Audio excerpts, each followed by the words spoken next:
Real Kasat Mata.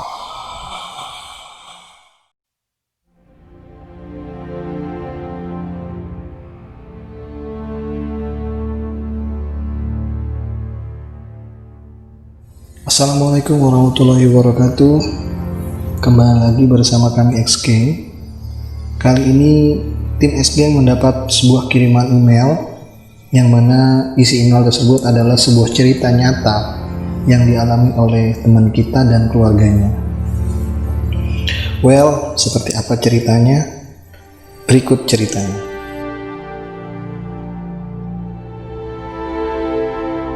Perkenalkan, nama saya Iwan. Saya merupakan salah satu warga Balikpapan, tepatnya di Balikpapan Utara. Ceritaku ini bermula saat kakakku yang kelima, sebut saja Mas Boy. Setelah lulus SMA, beliau bekerja di bandara dan bekerja secara 3 shift. Mas Boy ini merupakan seseorang yang taat agama, jauh banget dibandingkan dengan saya. Mas Boy tidak pernah ketinggalan sholat dan mengaji, dan sering menasihati adik-adiknya dengan tutur kata yang sopan dan selalu berbakti kepada kedua orang tua dan keluarga. Sampai suatu ketika, setelah beberapa lama bekerja, Mas Boy mengalami sakit yang perlahan-lahan menurunkan kesehatannya dan mengharuskannya untuk resign dari tempat kerjanya. Mas Boy ini berperawakan sedang, ganteng, hidungnya mancung, rambutnya ikal, kulitnya bersih, lain daripada yang lain dibandingkan dengan saudara-saudaraku yang lain. Mas Boy awalnya sakit demam biasa, batuk, dan muntah darah.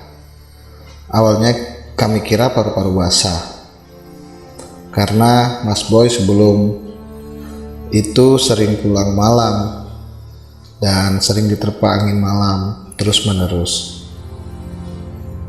Namun ada yang aneh dari Mas Boy. Darah yang keluar dari mulut dan hidungnya bukan darah merah segar seperti orang mimisan dan muntah darah pada umumnya. Darah ini berwarna merah hati, kental, yang berbentuk bulat besar berbiji, dan berbau anyir sekali. Pada saat itu keluarga panik. Bapak segera meminjam mobil milik tetangga untuk mengantarkan Mas Boy ke rumah sakit di sekitaran rumah kami. Di sana Mas Boy dirawat dan mengharuskannya melewati waktu-waktu sholat setiap harinya dengan tangan diinfus dan oksigen di hidung. Keluarga panik bukan main, takut kenapa-napa. Dokter segera memeriksa, namun hasil lab belum keluar. Waktu itu keadaan ekonomi keluarga juga tidak baik, dan orang tua kami sedang berselisih dengan salah satu keluarganya. Kemudian hasil lab keluar. Semuanya normal, tidak ada yang aneh. Dan kembali dicek melalui lab kembali. Hasilnya masih sama. Diagnosa dokter pun tidak ada. Namun muntah darah masih berlanjut. Anehnya, Mas Boy masih bisa makan dengan lahap seperti biasanya. Berbicara seperti biasa, hanya agak lemes sih. Serta terkadang sering bercanda tawa dengan pasien yang lain. Lewat beberapa hari dirawat, dokter mendiagnosa beberapa penyakit yang mengharuskan Mas Boy mengkonsumsi beberapa obat. Kami bergantian menjaga Mas Boy di rumah sakit. Namun lagi-lagi tidak ada yang aneh. Hanya setiap Mas Boy tidur selalu mengigau. Beberapa waktu dirawat dan mengkonsumsi obat, sehingga menghabiskan beberapa botol cairan infus, tapi tetap tidak ada perubahan. Dokter mendiagnosa penyakit lain lagi, tapi kami lupa pada saat itu penyakit apa, karena kejadian ini sudah lebih dari 20 tahun yang lalu. Keluarga jengkel bukan main kepada tim dokter, karena tidak ada kejelasan pasti sakitnya Mas Boy itu. Karena Iba, salah satu teman Bapak, menyarankan untuk pengobatan alternatif, dan saran itu diikuti. Ternyata penyakitnya non medis. Mas Boy dibawa pulang ke rumah dan diobatin secara alternatif oleh orang yang kita sebut saja KAI. Beberapa media dipakai. Ternyata Mas Boy ini korban kiriman salah sasaran, di mana kiriman santet ini ditujukan untuk orang tua saya, tapi malah terkena ke Mas Boy. Usut punya usut, ternyata Mas Boy ini sewaktu sedang bercerita dengan kakak-kakakku yang lain pernah bilang, lebih baik aku aja yang jadi korban kiriman daripada terkena mama dan bapakku. Biar sampai nyawa pun taruhannya aku rela lahir batin. Karena kurang lebih seperti itulah kata-katanya. Hasil pengobatan alternatif sudah ada dengan beberapa media. Saya lupa medianya apa saat itu. Akhirnya Mas Boy berangsur-angsur membaik, tapi masih belum bisa sholat karena masih lemes katanya. Beberapa barang gak masuk akal seperti paku bertagar, serpihan kaca dan lain-lain keluar dari tubuhnya dan tenggorokannya saat diobatin secara gaib.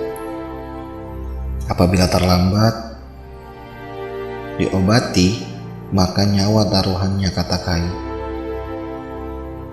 Lagi-lagi saudara dekat katanya, tapi jangan dibalas, biar Allah Subhanahu wa Ta'ala yang membalasnya.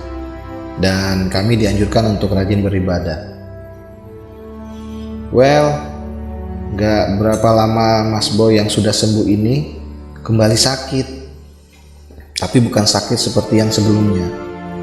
Kepalanya terasa sakit, sulit bernafas, telinganya berdengung, tapi masih bisa sholat seperti biasa.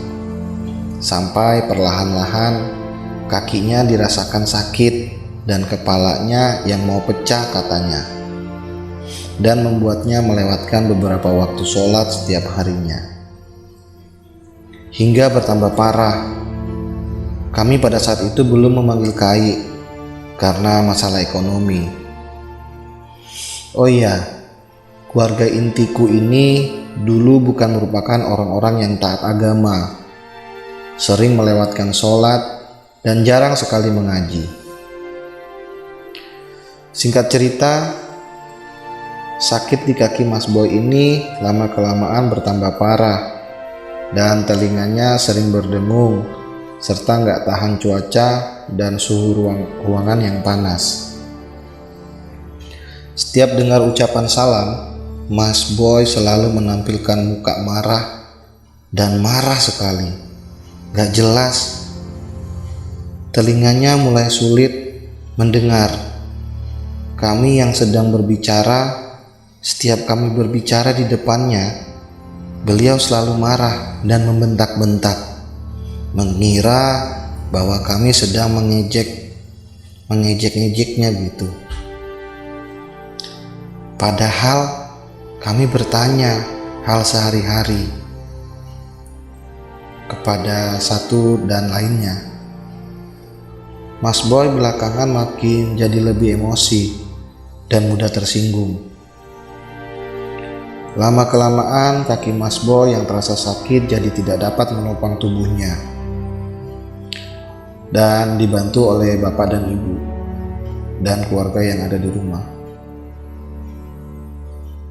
Kesulitan pendengaran hingga bila kami mengajaknya mengobrol, atau sekedar bertanya hal-hal kecil harus diulang berkali-kali. Kami malas mengulang-ulang dan berkata, "Nggak apa-apa, nggak jadi kok." Maka beliau akan sangat marah dan dikira kami sedang mempermainkannya.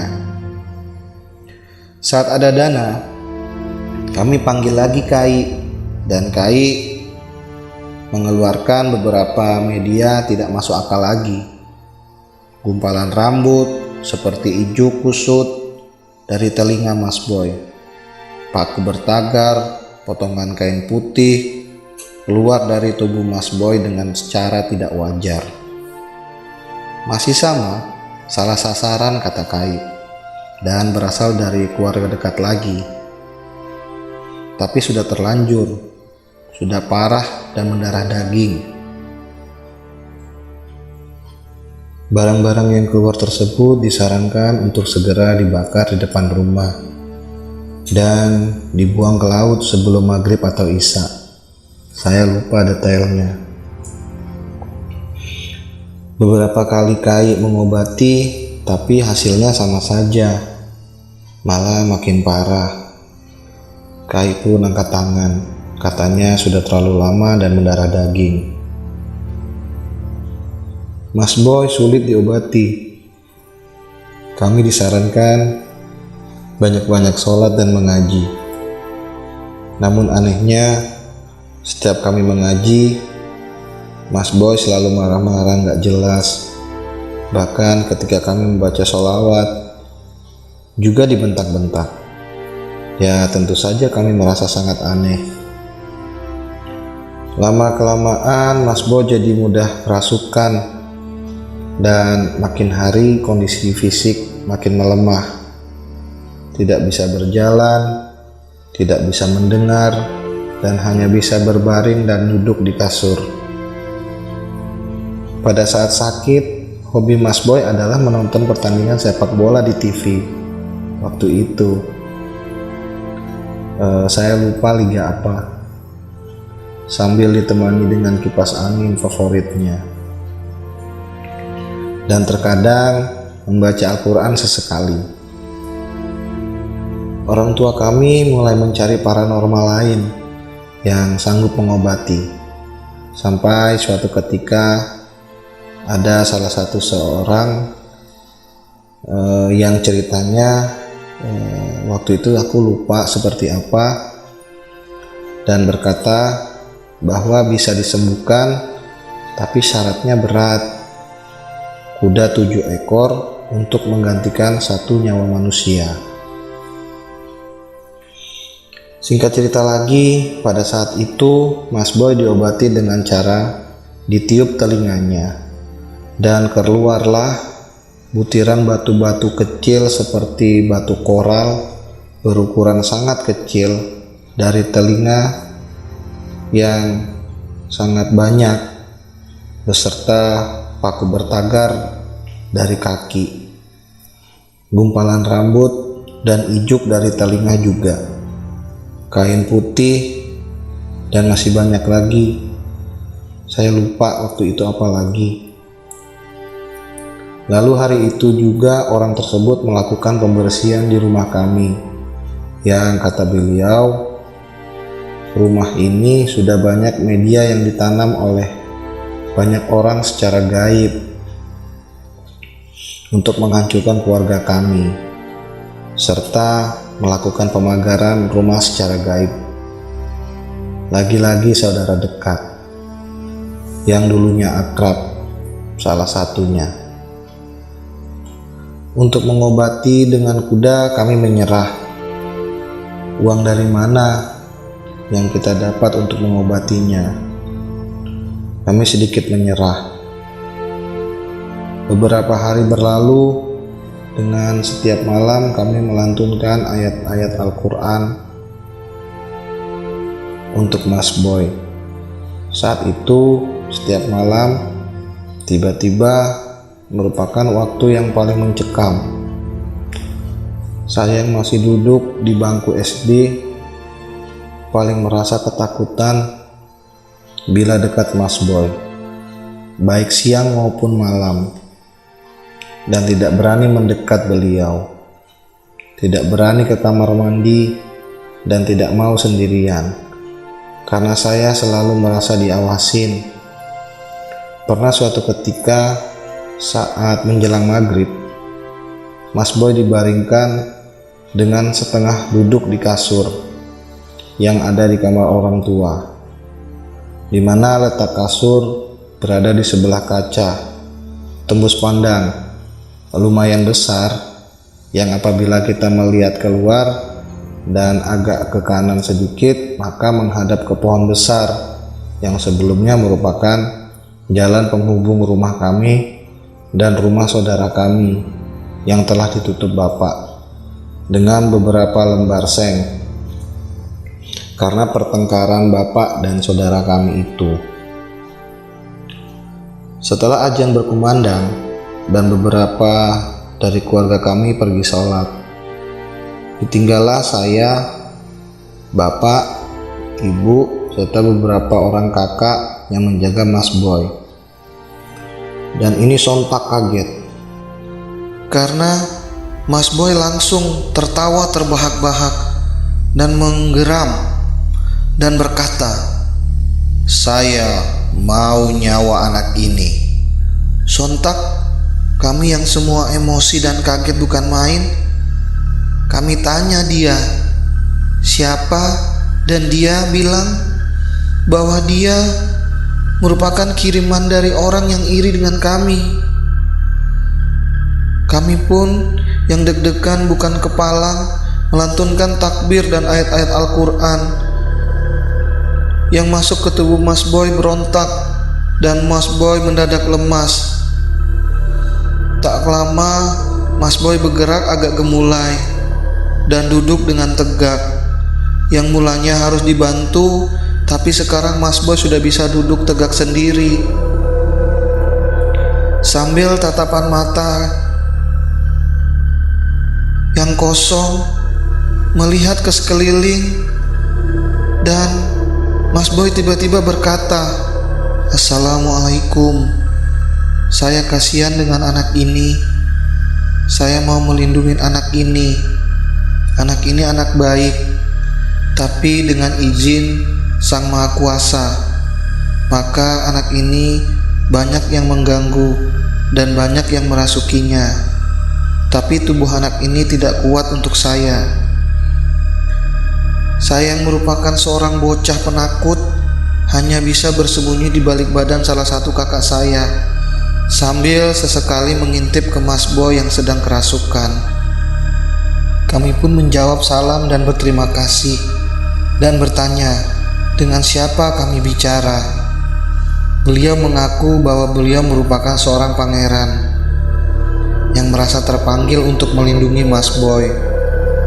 Setelah percakapan tersebut, jin yang mengaku pangeran tersebut berkata untuk semua keluarga agar dapat melindungi Mas Boy, karena apabila Mas Boy sudah mencapai titik terlemahnya atau terlelahnya, maka Mas Boy bisa meninggal. Beliau mengucap salam dan undur diri. Setelahnya Mas Boy terlihat sangat lemas dan disuapi makanan serta minuman oleh mama saya dan beristirahat. Kami tidur dalam satu kamar yang sama untuk saling menjaga satu sama lain. Singkat cerita kembali, kerasukan berbagai macam jin di tubuh Mas Boy sudah menjadi kegiatan sehari-hari. Kami sampai suatu hari ada seorang bapak-bapak kenalan bapak saya yang datang ke rumah untuk menengok Mas Boy. Beliau kebetulan bisa dibilang seorang paranormal, tapi tidak meminta bayaran dan berniat tulus membantu bapak saya. Beliau mendatangi Mas Boy. Mas Boy hanya tersenyum. Tapi ada bagian di mana jin yang merasuki Mas Boy menolak diusir oleh teman bapak saya ini. Beliau bilang bahwa pembersihan yang pernah dilakukan sebelumnya masih ada beberapa jin yang tertinggal dan gak bisa keluar. beliau hanya bisa melakukan beberapa pembersihan untuk rumah dan Mas Boy karena ketidakmampuannya. Beberapa hari setelahnya, tepatnya di hari Sabtu ke Minggu dini hari, kami sekeluarga dibuat tidak bisa tidur semalaman hingga subuh, dikarenakan Mas Boy yang bolak-balik kemasukan. Kami melantunkan ayat-ayat Al-Quran dan menghubungi beberapa saudara dekat untuk meminta dibantu doa. Tak lama setelah itu, Mas Boy minta dibopong ke kamar mandi dan meminta maaf karena sudah merepotkan anggota keluarga. Di situ kami semua sontak merasa tidak enak, seperti ada kata-kata perpisahan, seperti ada yang mengganjal di dalam hati yang berkata bahwa akan ada kesedihan besar yang datang, tapi tak tahu apa. Setelah selesai dari kamar mandi, Mas Boy dibaringkan di kasur di depan TV di ruang keluarga kami. Menjelang subuh, Mas Boy belum juga tidur, dan kakak perempuan saya yang nomor 3 pergi berwudu dan akan menunaikan sholat subuh. Lewat di sebelah Mas Boy, kakak perempuan saya ini pamit untuk pergi sholat ke Mas Boy. Kira-kira begini percakapannya. "Dek, Mbak sholat dulu ya. Mudah-mudahan kamu lekas sembuh, biar kita bisa sama-sama sholat berjamaah. Mbak sayang sama kamu lekas sembuh ya." Dan Mas Boy pun berkata, "Iya Mbak, yang rajin sholatnya, jangan ditinggal-tinggal. Maaf gak bisa nemenin sholat. Aku titip doa ya." Di situ kami semua mendengar dan menitikkan air mata, seolah tak ada lagi hari esok untuk Mas Boy. Tak lama setelahnya, Mas Boy beristirahat dan tidur. Yakin pagi hari ini sekitar pukul jam 6 pagi, tiba-tiba Mas Boy terbangun dan duduk dan minta segelas air minum. Air diteguk dan gelas diletakkan kembali. Tiba-tiba Mas Boy terbahak-bahak, sangat nyaring, dengan raut wajah yang begitu menyeramkan, dan berkata, "Kira-kira seperti ini seingat saya," dengan suara yang nyaring dan berdengung, sombong dan lantang, sambil matanya melotot. "Wahahaha, selama ini kalian semua tertipu," sambil menunjuk sekeliling. "Yang ada di raga anak ini bukan dia, tapi aku." Wahahaha. Sontak kami mengucapkan istighfar, dan dengan disertai amarah kami membentak makhluk itu untuk segera pergi menjauh dari Mas Boy. Dan kami semua melantunkan ayat-ayat kursi dan ayat-ayat Al-Quran lainnya. Sambil tertawa-tawa dan sedikit memberontak, perlahan tubuh Mas Boy melemas dan makin lama makin lemah. Matanya terpejam. Mas Boy perlahan dibaringkan kembali. Suhu tubuhnya agak menurun drastis. Dipanggil-panggil namanya oleh kami untuk beristighfar, tapi tidak menyahut. Berulang kali dipanggil dan digoncang badannya, tidak ada sahutan. Dengan patah semangat, orang tua kami berbisik, "Kami sudah ikhlas nak, yang tenang kamu ya. Sembuh sudah dari penderitaanmu. Kamu sudah gak sakit lagi. Asyhadu alla ilaha illallah."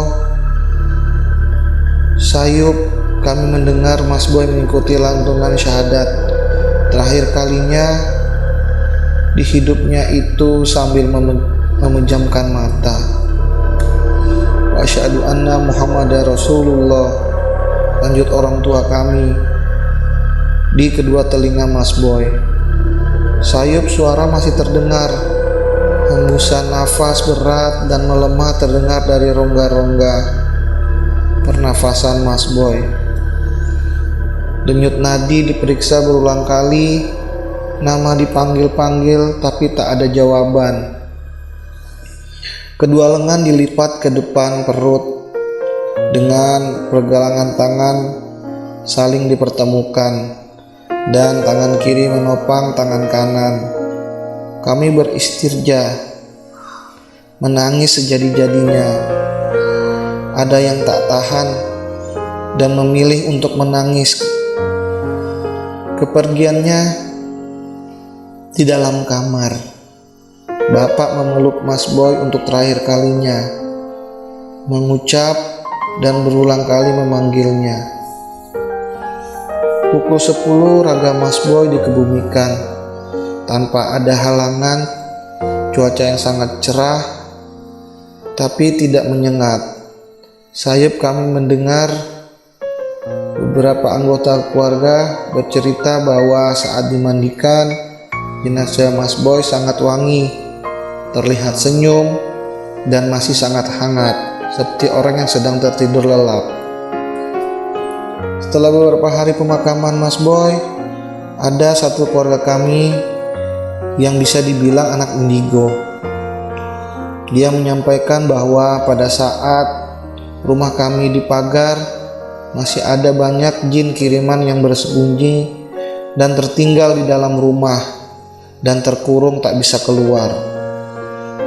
Serta sebetulnya sesudah lama Mas Boy tidak ada pada raganya, dan Mas Boy merupakan orang yang sangat lemah, atau bisa dibilang lemah bulu dan mudah kerasukan. Saat mengatakan sumpah, Allah mendengar dan mengabulkannya. Sayang kami dipertemukan dengan keluarga kami ini yang indigo sudah sangat terlambat, dikarenakan keluarga kami ini sangat jauh dan kurang berbaur dengan keluarga yang lain. Ia juga bilang bahwa santet itu tidak lain dan tidak bukan dikirim oleh saudara kami juga yang sedang berselisih dengan bapak kami. Yang kami maksud tersebut dengan dasar iri, dengki, karena bapak saya memiliki garis rezeki yang lebih bagus. Tuntas sudah kecurigaan kami, benar sudah yang selama ini kami duga, dan sampai dengan detik ini kami sekeluarga tidak pernah bertegur sapa dengan keluarga kami itu. Oh iya, waktu Mas Boy meninggal, kami sama sekali tidak melihat keluarga kami itu yang sedang berselisih paham dengan Bapak.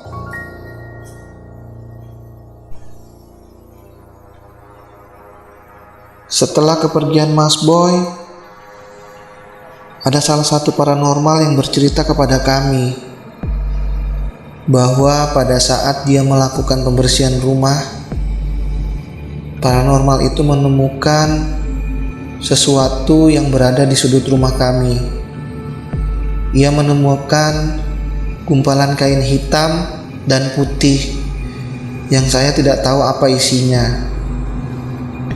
Dan usut punya usut, bagian rumah kami itu, tepatnya di dapur, pernah disirami tanah kuburan oleh orang-orang terdekat yang tidak disebutkan namanya oleh paranormal itu.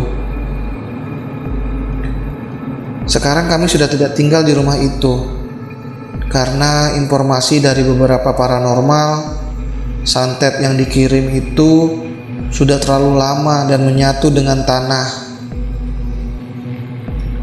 sehingga tidak dapat dibersihkan secara tuntas. Hanya ada satu-satunya jalan, kami harus pindah rumah dan tidak tinggal di rumah itu lagi. Real Kasat Mata.